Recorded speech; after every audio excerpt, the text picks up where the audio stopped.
Today's presenters are Roger Nessier, VP of Client Management, S2A, Suji Maniam, Big Data Consultant and Trainer and founder of Hadoop Illuminated.com, and Shailesh Samudrala, Big Data Engineer. Roger provides product development services to software companies and companies that use software in their business. He has delivered dozens of projects to a range of clients around the world, using global teams from gathering initial requirements to design, build, to long-term support. He is currently VP of Client Management at S2A and has held services management and product development executive positions at IT Technologies, Symphony Services, and Steel Wedge Software.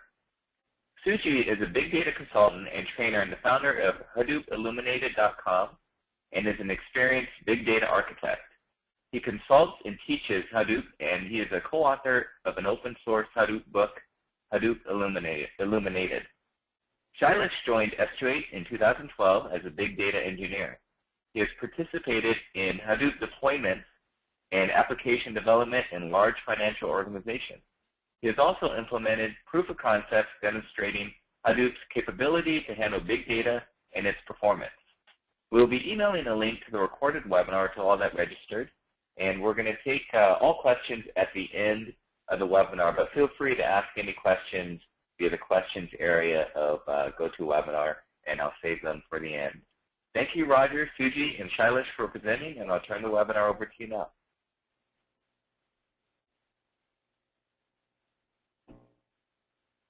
Thank you. Thanks for that, Mike. So what we're going to cover today on the webinar, we're going to do a quick introduction to S2A, our capabilities and our clients and the work that we're doing. Then we're going to get into a discussion on Hadoop, and you'll be in good hands with Suji through that portion. And then we'll get into some of the actual work that we've done with Hadoop with Shailesh.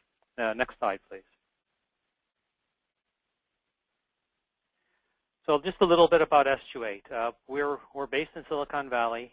We grew 65% last year. We're having some phenomenal success in the industry. And we attribute that success to the work that we're doing in big data, the work that we're doing in integration, and in BI. We started off as a company very much focused on implementing, migrating, and integrating to Oracle applications, but our business has expanded into many other different areas over the past 8 years that we've been in business. We are primarily based in the U.S., but we also do work in Europe and Asia-Pac. And we have 4 lines of business. One is around data archiving and data subsetting with IBM Optum. We're also, as I mentioned, doing work with Oracle. We also do product development services, and we do BI and big data work. The way we've grown our business is very much through word of mouth. We don't do a lot of advertising. We don't do a lot of big promotions. Our customers refer us to other customers.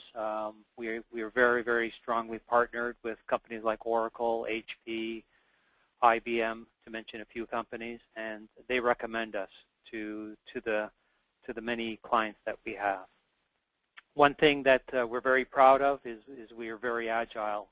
We're agile in the way we execute projects. We're agile, and we're very quick to respond to our client needs. And we have a motto that is extreme service. Next slide, please. So we can provide everything from consulting to design, integration, implementation, to maintenance and support. We have a team of about 300 consultants. About half of them are U.S.-based.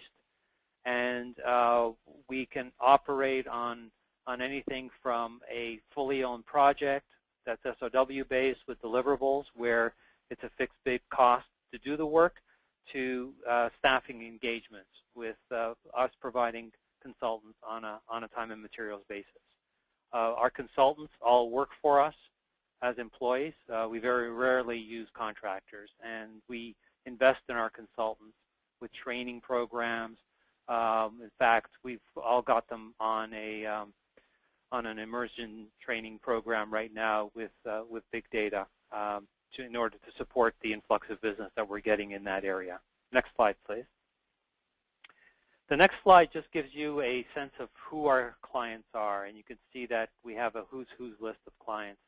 Some of the largest banks are our clients. We're doing work with many of the big companies in high tech. We're doing work with all of the different BI tools, everything from MicroStrategy to Business Objects to ClickView, Tableau, Spotfire. We have experience with all of those products. Next slide, please. This next slide will give you a sense of again, talking about our stream service culture and the referenceability that we have and just the accolades that we've received in the industry as a result of the work that we've done. Next slide, please. So with our big data practice, we've had many successful NoSQL big data cloud engagements. Companies like Expedia, Sprint, Franklin Templeton, and Intuit. We have engineers. As I said, we have engineers that have either executed projects or taken training or come with a big data background from other organizations and have worked with all the major big data technologies as well as the tools and languages. And as I said, we can operate either on a quick POC basis. We can do maybe a short-term project, a long-term project, or just staff resources for the work that you're doing. Next slide, please. We also have a data hosting capability, so to be able to support your big data implementation. So we can either host it ourselves or use a provider of your choice, like AWS as an example. And we can also sit down with you and figure out your big data business strategy, and in terms of understanding where big data might have a play within your organization, because I think there's a lot of confusion in the market regarding how does big data really play a role in a company's strategy. Next slide, please. Looking at this slide, you can see that we've as I said, we've worked with major technology companies, large Fortune 500 companies like Visa and Bosch, for example, and Sprint. And it's a range of big data implementations, integrations, ranging from strategy and architecture to support and maintenance. Next slide, please. So this last slide for this section of the, or second to last slide for this section of the presentation, I just want to throw out some ideas in terms of how SGA can help you and your organization. So we can sit down and create a big data adoption roadmap, figure out where big data plays and where NoSQL plays. We can create a proof of concept. We can help you understand the various technologies that are out there and understanding where maybe open source has a play versus a commercial solution. Integration is a very, very strong core competency for us. So if you're looking at integrating data from various applications or data sources into a data warehouse, we can work with you to do that as well. We have experience with Oracle applications, with SAP, with various types of enterprise applications. And lastly, we can also customize for a specific need or a vertical market. So if you're looking at a particular solution, we can create that solution for you. Next slide, please. So to summarize, we have an extreme service culture. Our motto is extreme service. We are very responsive. We're very nimble. We're a small company, and you'll find that there's absolutely no red tape working with us. We have an experienced delivery team, very, very low attrition. Our attrition is in the 2-3% range. And we have a very strong commitment from our employees. And as a result, we find that they commit to us and they commit to our customers to meet deliverables and be fully accountable for deliverables. We're 100% referenceable, and we have solid references in customer satisfaction. And we have experience, as you saw with the client list, we have experience partnering with various types of organizations, very, very small companies to very large companies. Now I will pass the baton over to Suji. Thank you.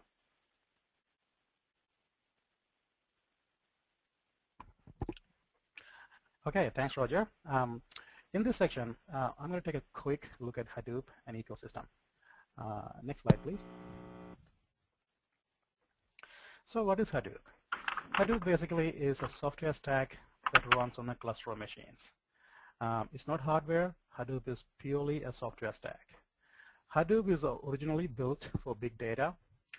At core, Hadoop provides two components, distributed storage and distributed computing.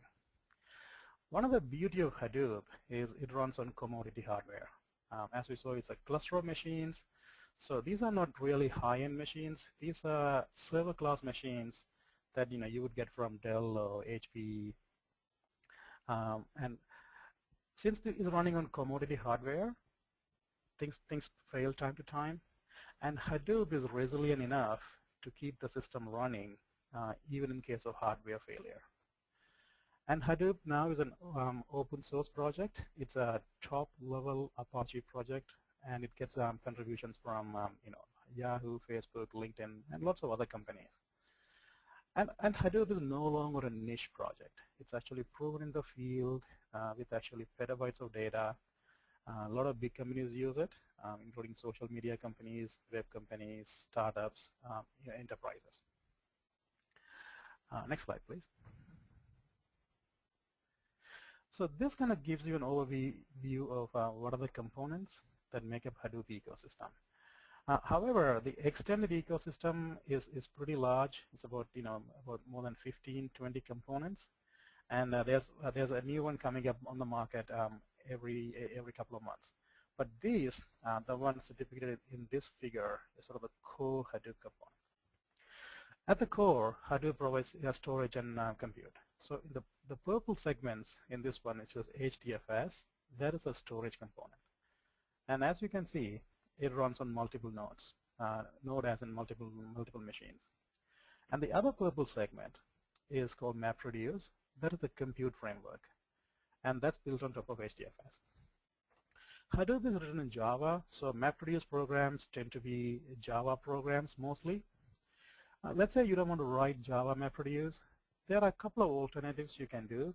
One is Pig, and the other one is Hive.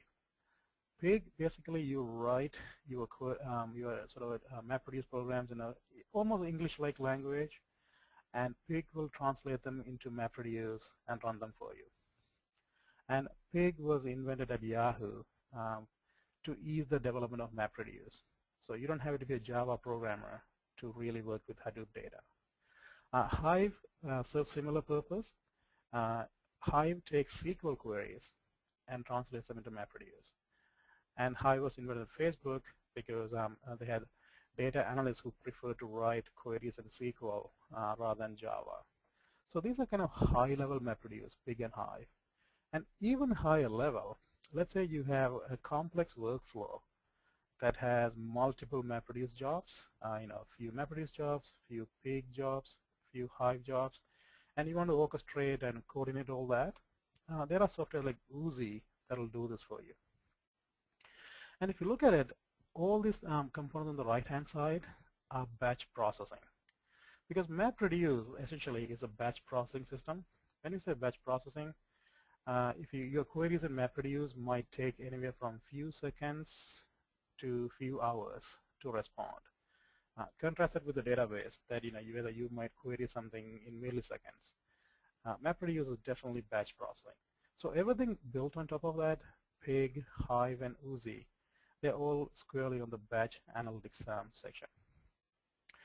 So what about if you want to access your data in real time? There's a component called Hbase. Here we have it in yellow. It's a NoSQL store built on top of Hadoop. Hbase really gives you real-time access to your data, meaning you can query your data like a database in milliseconds. And it's pretty scalable because it's built on Hadoop. It's a distributed storage, NoSQL storage. And another component I'll quickly mention is Zookeeper. It's used by Hbase for coordination. You can also build a lot of distributed application just using Zookeeper alone. So these components here kind of constitute the core Hadoop components. On the right-hand side, we have computation built on MapReduce for batch processing. On the left hand, we have Hbase that gives you real-time access to the data. Okay, next slide, please. So this slide kind of goes over describe the diagram we saw in the previous slide. Hadoop at the core is HDFS and MapReduce. When we say HDFS, it's essentially file system. It literally stands for Hadoop Distributed File System. And HDFS has been proved at petabytes in scale.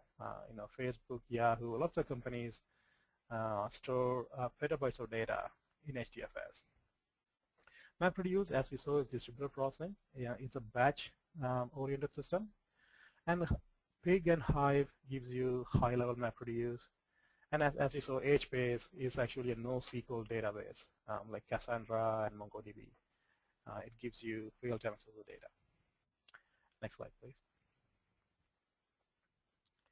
And just to sort of looking at the extended ecosystem, there are a bunch of software that is built that will actually help you get the data into HDFS. For example, Flume, Scoop, Chakwa, and we will look at a case study with Chakwa later on, and also Uzi for job orchestration. And like I said, the extended ecosystem is much larger with lots of components, and we'll see a few in the next slides. Next slide, please. So this is a diagram that talks about where Hadoop fits in data spectrum. I like this diagram because it kind of puts things in a little perspective. On the horizontal axis, we have data size, going from gigabytes all the way to petabytes to the right. And on the vertical axis, we have access time, meaning how fast we can access the data. So real time as in milliseconds all the way to batch, that can be hours.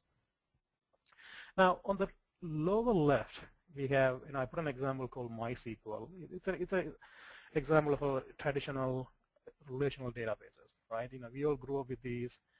They can handle gigabytes, tens of gigabytes, hundreds of gigabytes of data. You can query them in milliseconds or even sub-milliseconds, and we all know that. Hadoop MapReduce, however, on the top right-hand corner. What that means is it's actually scale up to petabytes of data, but the access time, as you can see, is gone into batch. And if you look at sort of the, on the lower middle, we have NoSQL databases like Hbase and Cassandra. That will give you scalability for like up to terabytes or tens of terabytes of data. And as you can see, they can also give you real-time access to the data. So the holy grail is actually having petabytes of data and accessing it in real time, right? So that's why it's a rainbow, because I don't know of an open source solution for that yet. Google Spanner is rumored to be this. It's petabytes of data. You can query them in real time. And eventually we will have a similar product in open source. And eventually, we will have petabytes of data that can all be accessed in real time. Next slide, please. So a couple of quick slides on how Hadoop is being adapted to enterprises. Next slide. So as we know, originally Hadoop was created by Yahoo. Their main purpose was to index the web. And it was quickly adopted by social media companies soon after, because companies like Facebook, Twitter, LinkedIn, they see lots and lots of data, so they adapted to Hadoop pretty quickly. Right now, Hadoop is enjoying a second wave. It's being adopted by enterprises, because enterprises want to make sure the technology is stable and mature, and it's no hype before they really jump into the bandwagon. And they've seen Hadoop is a stable, mature platform now, and a lot of enterprises are actually adopting Hadoop. So how do enterprises adapt Hadoop? Because as you know, enterprises, they already have a lot of data warehouse infrastructure. They might have spent millions of dollars building and maintaining.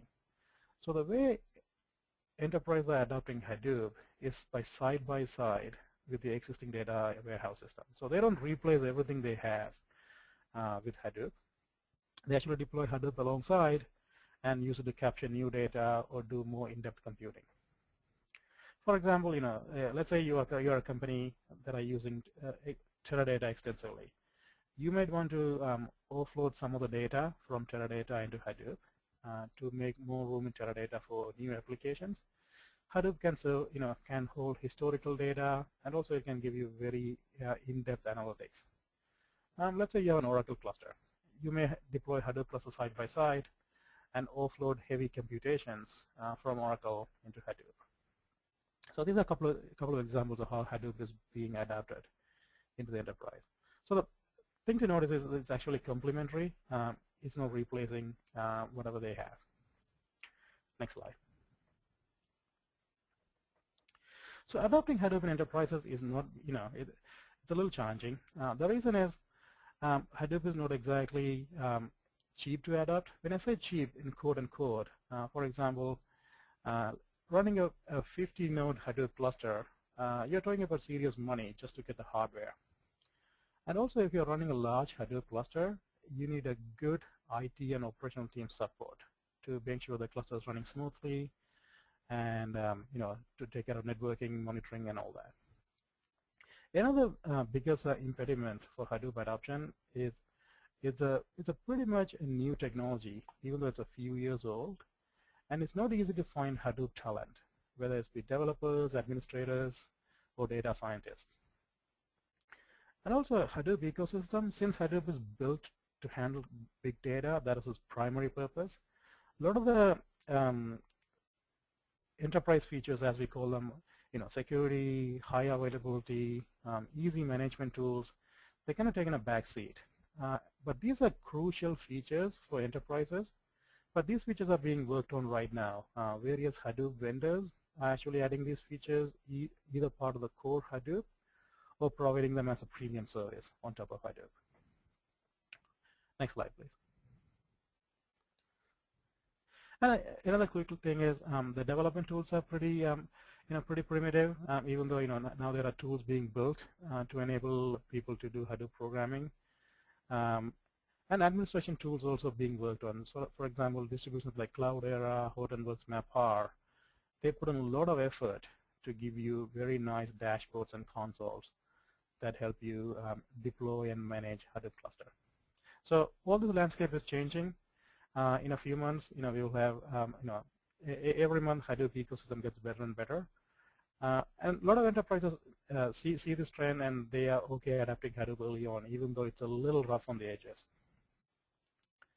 Next slide. Cool. So that's a quick look at Hadoop ecosystem and how Hadoop is being adapted into the enterprise. Now I'm going to hand it over to Hbase, who will talk about some of the case studies of some of the projects we have done. Okay, Hbase, take it away. Thank you, Suji. So let's have a look at a few case studies today. So the first case study is about dynamic trader pricing using Hadoop, and the second case study is about log file processing on Hadoop. And we will end our discussion with a small discussion on Hadoop monitoring tools. So let's have a look at the environment on which this application was implemented. So we're talking about dynamic trader pricing. So we used Cloudera flavor Hadoop on a 20-node production cluster. And we also had a QA environment which was very similar to our production 20-node cluster. And from the Hadoop stack of tools which we discussed a little while before, we used tools like Pig, Scoop, and HDFS. We used Pig for data transformation and analysis, and we used Scoop for loading data from a relational database onto the Hadoop file system. And we used the Hadoop file system to store all the data. So what was the requirement for this application? This was a dynamic trader pricing application which used to calculate bond prices on a daily basis.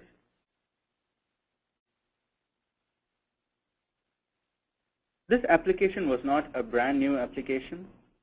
There was an old version of the application which was already implemented through Informatica and Teradata, whereas the new version which we developed was through Hadoop.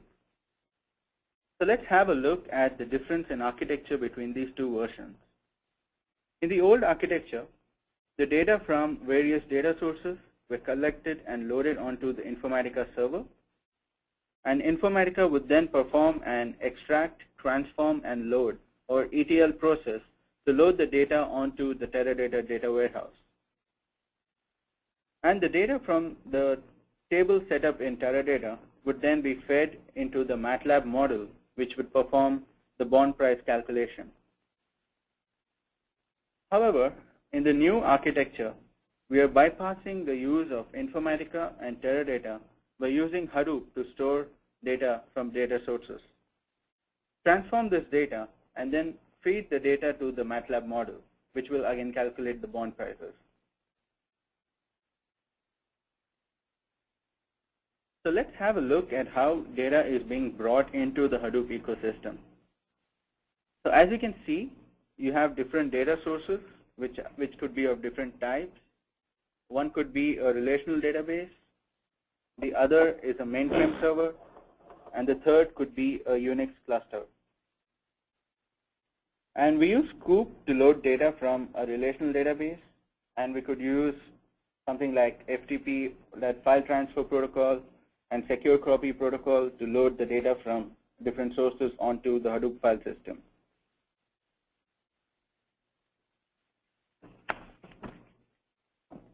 So in this slide, we can see how the data flow occurs in the Hadoop ecosystem. So as we saw in the last slide, data is being fetched from different data sources and loaded onto the Hadoop file system. We then process this data using a pick script, which would cleanse and transform the data as per the expected input format of the MATLAB model. This data would then be fed to the MATLAB model, which performs the bond price calculations. And after the MATLAB model is done processing, the output data from the MATLAB model is brought back into the Hadoop ecosystem and transformed using pig again in order to generate the final output files, which are then loaded back onto the Hadoop file system. And these output files are also used by downstream applications for further processing. And as you might notice, the MATLAB model, which is the core component of the application in both the old and the new architectures, is still the same. I'm sure a lot of money and resources were spent developing the MATLAB core process, and we are not throwing that away just because we're switching from one architecture to another. We're actually reusing that component even though we have switched to Hadoop.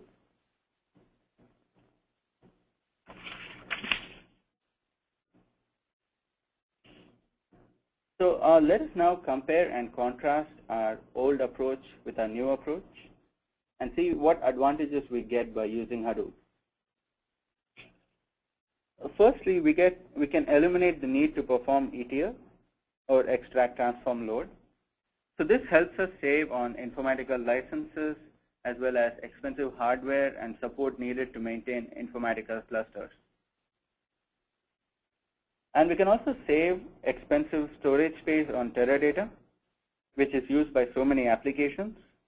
So this frees up space for other applications to use on the data warehouse. And we also don't need to have schema definitions on Hadoop.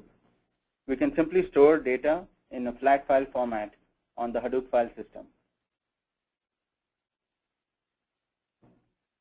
And thirdly, we are able to store historical data for a longer period of time. So usually in Teradata, the old data is deleted after only a short time frame so that there is free space for new data and new applications and to keep the data warehouse size in check. However, this historical data could still be relevant and useful to performing analysis. And Hadoop offers a cheap storage and makes it possible for us to store this historical data for a longer amount of time. And lastly, Hadoop is very scalable. So suppose today you have a 20-node cluster and you want to add extra storage space. So all you have to do is add nodes to the cluster, which are commodity hardware nodes. And by adding these nodes to the cluster, you not only get extra storage, but you also get extra processing power because each node has both a storage space and a processing unit. On the other hand, expanding a Teradata warehouse can be very expensive. It will require new licenses and expensive hardware, and also a degree of restructuring within the data warehouse.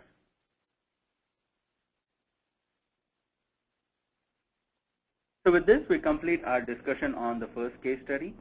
So if you have any questions, please write them down and we can discuss it during our Q&A session at the end. So coming to the case study 2, which is about log file processing. This is a very common use case for Hadoop because Hadoop offers cheap storage combined with the power of distributed data processing via MapReduce. So we dump the files onto the Hadoop file system and process them on a Hadoop cluster using MapReduce. So every day, a high volume of data is generated in the form of log files on various systems like Unix, Teradata, Informatica, and so on. Usually, these log files are only referred to in case of system failures or service failures or something like that. But analyzing information from these log files can provide very good insight into system performance and probably can help us optimize our system. So let's talk a little bit about Chakwa. Chakwa is an open source data collection system which is built on top of the Hadoop framework. That is the Hadoop file system and MapReduce. So it is inherently robust. And Chakwa runs receiver processes on the different systems from where we want to collect our data. And these receivers, they collect the data from the different sources and push them onto the Hadoop file system. And Chakwa also has a powerful toolkit which provides visualization and monitoring tools for analyzing our results.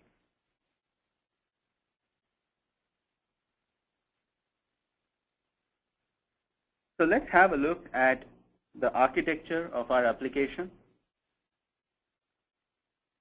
As we discussed in the previous slide, Chakwa has receivers which are running on the different systems from where we want to collect our log files. And these log files are aggregated on a regular basis and pushed onto our Hadoop file system. And we have periodic MapReduce jobs running on our Hadoop ecosystem to process the new data coming in from the Chakwa receivers.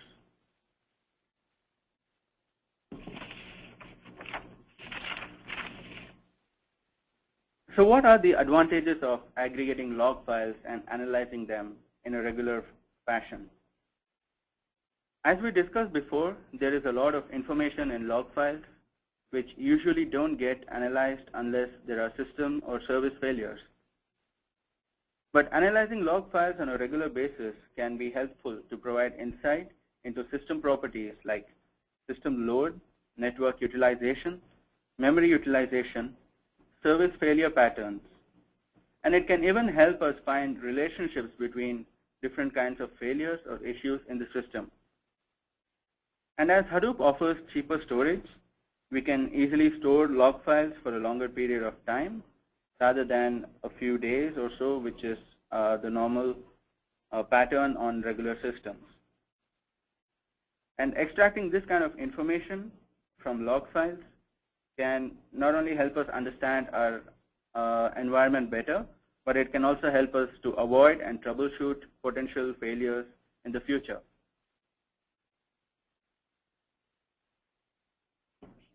So let us now talk a little bit about Hadoop monitoring and the tools which we can use. So Hadoop itself provides a graphical user interface or GUI for monitoring master nodes like the name node and job tracker. Monitoring tools which help us identify and resolve failures and also to check the status of the system. We can also deploy custom scripts to monitor the status of the cluster or file system and help us to generate alerts. But more advanced monitoring tools are not only easier to use, but also provide a more comprehensive snapshot of the whole system in a user-friendly format. Some of the popular tools for monitoring are Ganglia and Nodules, which we will discuss briefly here. Ganglia, as discussed, is a cluster monitoring tool which allows users to view live and historical statistics regarding the state of the cluster. Some of the statistics that users can view are things like load averages of the node, network utilization, memory utilization, I/O utilization, and so on. So what Ganglia does is it deploys daemon services on each of the nodes in the cluster. These daemon services monitor the changes in the state of the host and announce these relevant changes to the users, and they also respond to requests about the state of the node.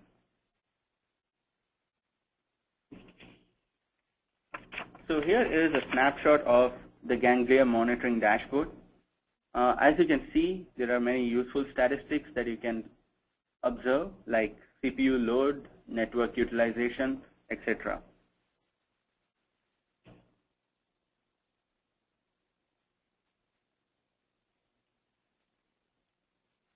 Now let's talk a little bit about Nodules. Nodules is also a monitoring tool, but it serves a different purpose when compared to Ganglia.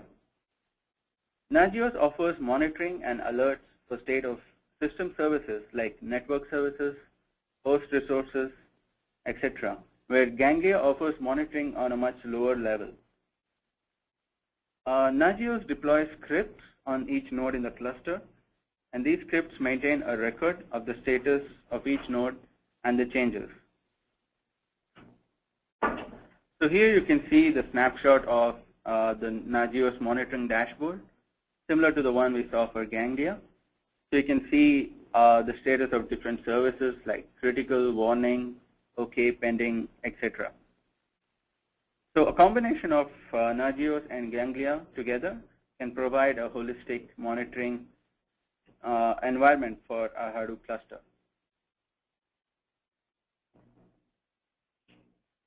Now let's talk a little bit about the wins from these case studies. So how did using Hadoop in the above cases benefit us? One of the obvious benefits in these case studies is the capacity to store large amounts of data on cheap storage offered by Hadoop through the use of commodity hardware. So as we all know, Hadoop is famous for storing large amounts like petabytes of data, and this was clearly a benefit for us in our case studies. Secondly, as we discussed, Hadoop clusters are very scalable. We can simply add more nodes to our cluster, and this not only increases our storage space, but also increases the cluster performance because of the additional processing power. And we can also skip ETL processing by extracting data from multiple sources and storing them on our Hadoop file system. We also discussed the advantages of using Hadoop to process high volumes of log files, and also the benefits which occur from analyzing information from these log files. Using Hadoop, we can even analyze data in various formats. So it can be structured data, like the data from a relational database. It can be unstructured data or even semi-structured data. So Hadoop is very flexible in terms of the data types that it can analyze. And finally, by using the cheap storage offered by Hadoop, we can save the expensive data warehouse storage space for other applications where Hadoop probably does not fit the requirement of that application.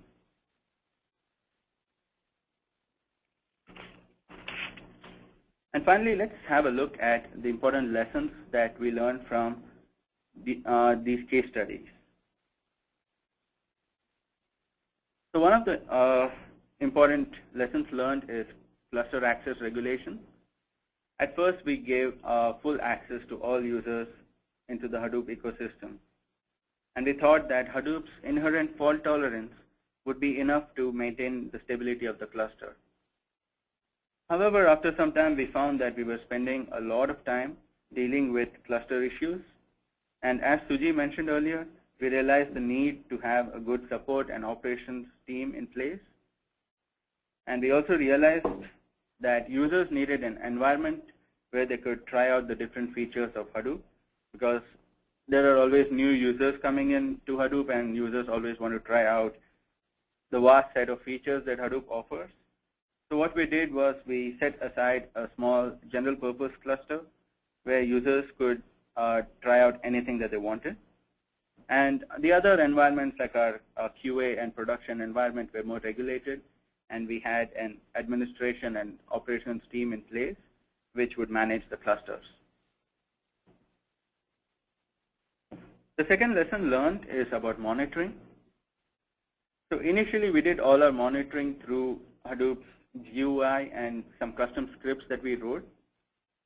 And eventually we got around to installing Nagios and Ganglia, which we discussed earlier.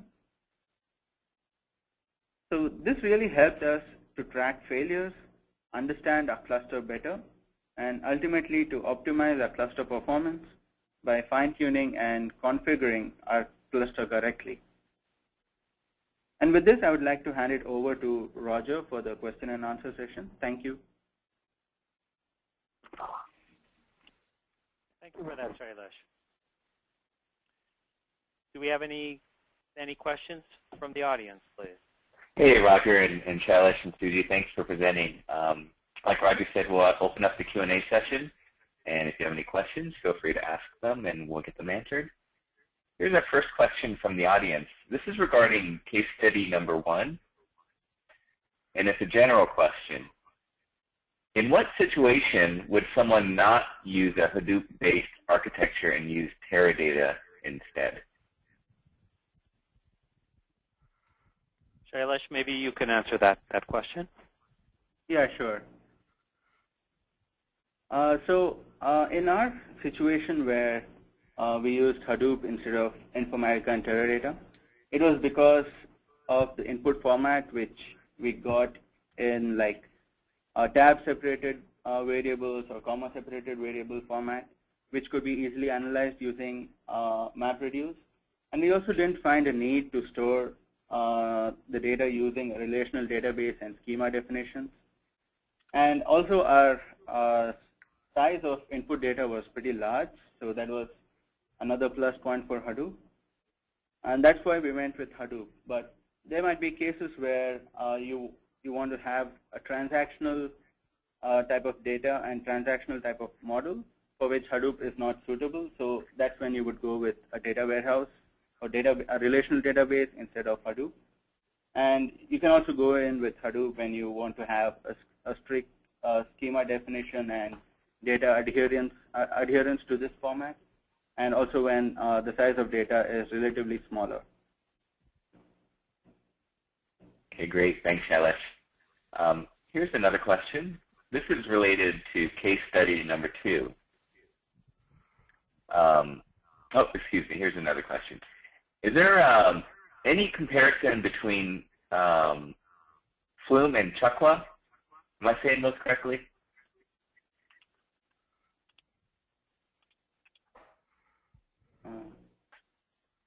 How about there's a couple questions here that you guys might need to think about. So what we'll do is we'll put these, we'll answer these after the webinar. So I'll go ahead and send them off to Roger, Shailesh, and Suji, and he'll get back to you. One of the 3 will get back to you.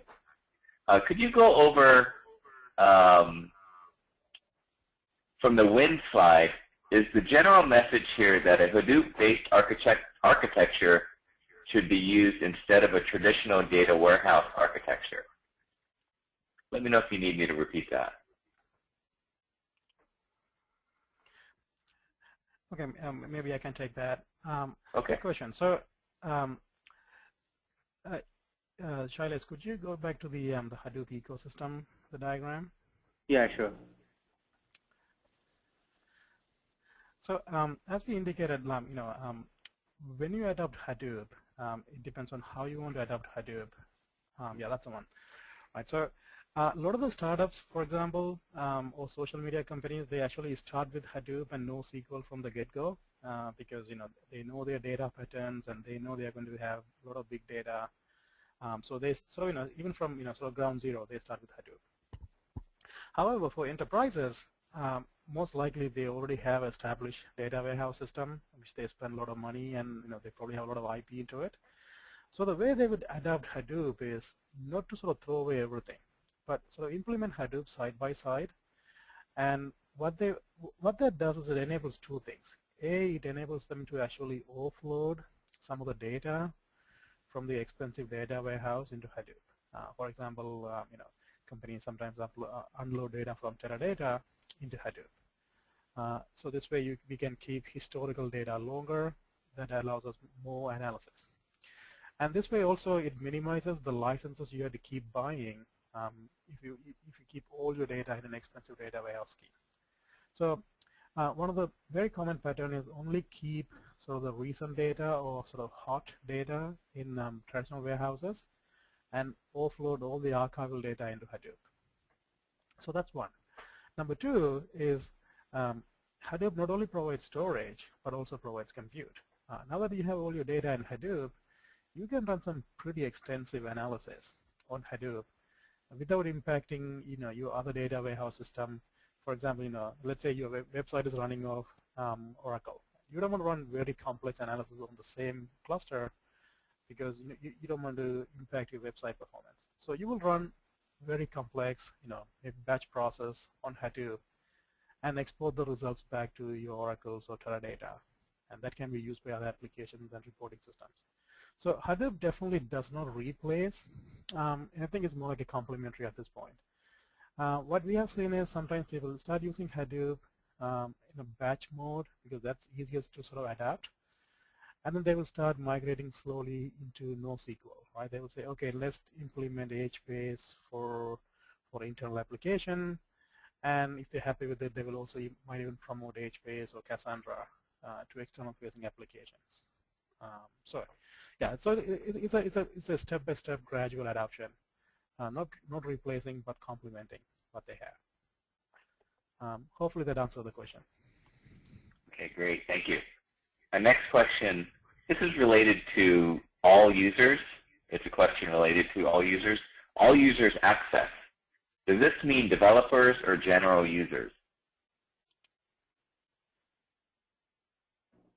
It means a combination of general users and developers as well. I mean, anybody who basically requests for permission was granted access to the cluster.